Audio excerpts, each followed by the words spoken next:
Hi everyone, welcome to my channel, and in today's video tutorial I will be showing you how to use font glyphs. And what are glyphs? It's a specific shape, design, or representation of a character. Basically, when you see a really cute font, usually the font is cursive and there's little squiggly lines, so those are called glyphs. I'm gonna show you how to use that on your Cricut Design. But before I begin, if you have not yet subscribed to my channel, please do and click that notification bell to get notified whenever I post a new video. As many of you guys know, I get a lot of free fonts using .font.com, 1001fonts.com, and a bunch of other websites like that. So when you download free fonts that say they come with these glyphs, well, when it's free like that, they won't come with it. You have to purchase a font. But there is a website, and I'm not associated or affiliated with them. I just randomly found them and I love their website, and it's called fontbundles.net, and they have a bunch of fonts for like sale stuff. You could buy them too. They have right here on the left top corner, it says free fonts.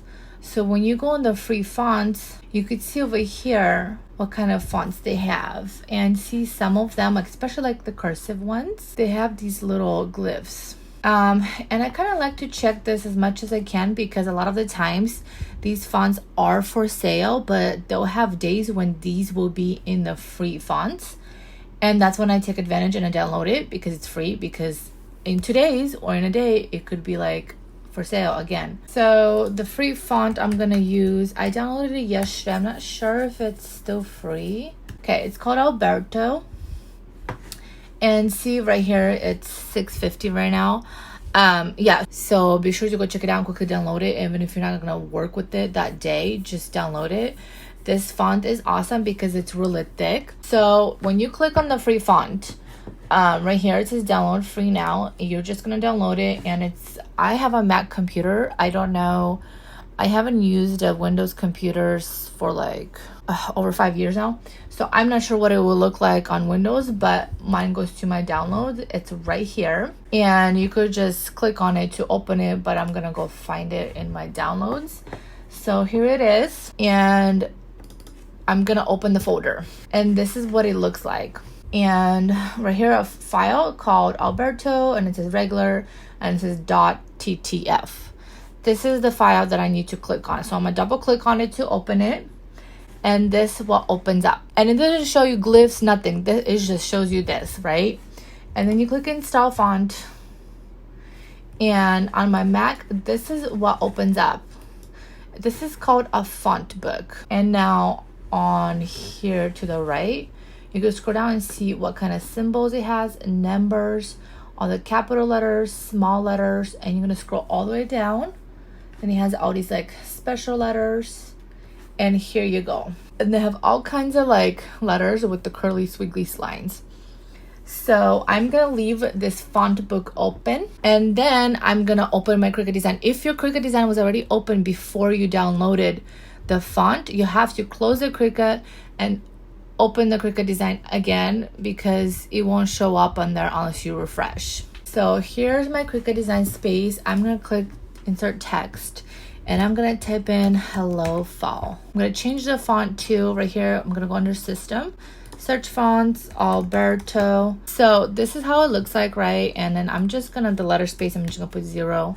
Okay, hello fall. And I could literally type in the whole alphabet and all the letters, and you will not see any glyphs. So this is when you click insert text, and you just leave this blank, and then you go open your font book again, and like, let's see, hello, I want to change the H, so I like this H, so I'm just gonna drag it like that right onto my Cricut Design, and it will show like a little square right here, but as you could see, there's the H.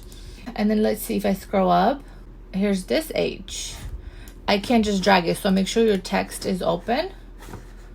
And then what I like to do, I just drag all the letters, whatever I like. And not all letters might have glyphs on it.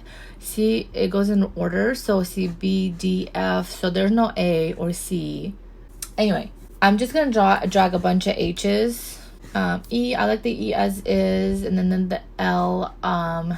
So K, A, I like this L.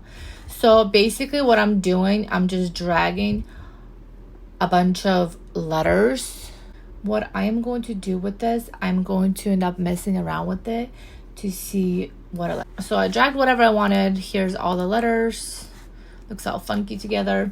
And I'm gonna go over here under advanced and ungroup 2 letters. So now each letter is individual. And here's my hello fall, the word itself. And the thing is that, see how the font says 72? When you're inserting your other font, make sure right here it says font size 72.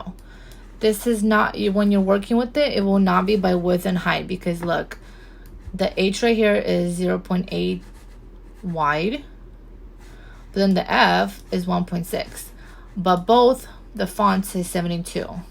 That's really, really important. And anyway, so once I do that, what I'm going to do, I'm gonna get this word, the whole word that I want to use, and I'm gonna ungroup 2 letters. And I really like this H. There's this H.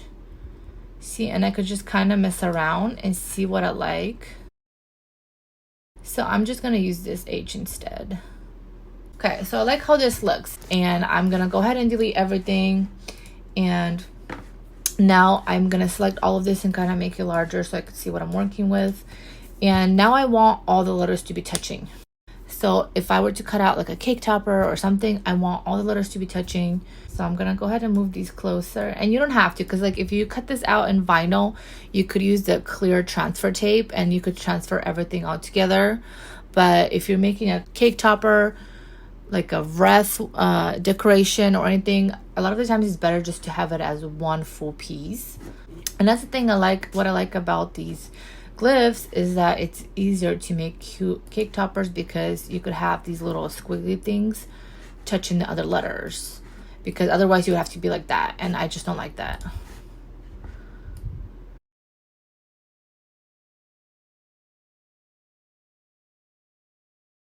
Okay, I love how this looks.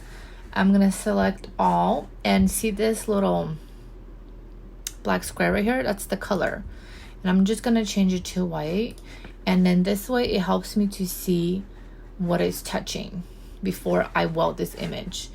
And before I weld it, I'm gonna select the whole thing, I'm gonna duplicate it, and right here it says group, I'm gonna group it, and then this whole group right here, this little eyeball next to it, I'm just gonna click that and hide it. And the reason why I do that, because if I ever want to work with these letters again or the word, and I want to like, I guess, edit it and stuff, I have like, I guess what you would call a raw file of it. Because this one, once I weld it, it's done, and you save it. And once I save this and I leave the Cricut Design, I close it, you can't undo it, you know. All right, and this is it. Here's the original, and like you look at the font and it's like, it's not that cute, right? I mean, because it's okay. All right, thank you so much for watching this video. If you like this video, please give it a thumbs up.